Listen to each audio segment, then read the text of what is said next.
वाजता आहेत आणि तुम्ही बघताय पुढारी न्यूज। या बुलेटिनमध्ये आपल्याला राज्यभरातल्या महत्त्वाच्या घडामोडी बघायच्या। सुरुवातीला मराठवाड्याची चिंता वाढवणारी एक बातमी येते। मराठवाड्यामधील पाणी संकट गंभीर होण्याची शक्यता आहे।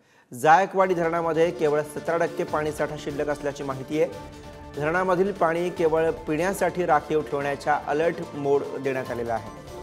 धरण क्षेत्रामधील 10,000हून अधिक कृषी पंपांचा शेतीसाठीचा पाणी पुरवठा बंद करण्याची शक्यता आहे।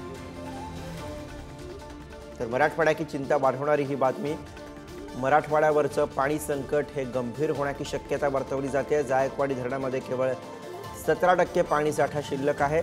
धरणातील पाणी केवळ पिण्यासाठी राखीव ठेवण्याचा अलर्ट मोड देण्यात आलेला आहे। सचिन जिरे आपले प्रतिनिधी याविषयी आपल्याला अधिक माहिती देतात। सचिन, मराठवाड्याची चिंता वाढवणारी ही आकडेवारी आता दिवसेंदिवस समोर येते।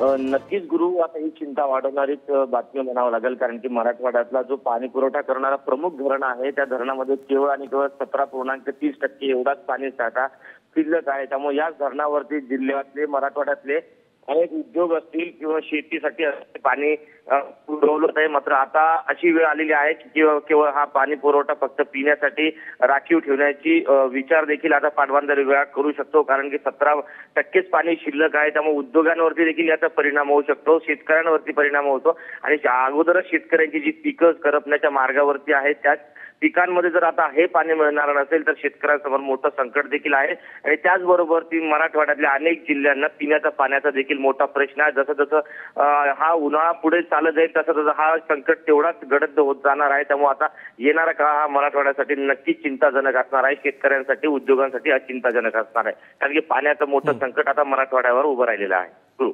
बरोबर, त्यामुळे येणारा काळ हा अर्थातच मराठवाड्यातील नागरिकांसाठी चिंतेचा असेल। धन्यवाद सचिन या सगळ्या सविस्तर माहितीसाठी।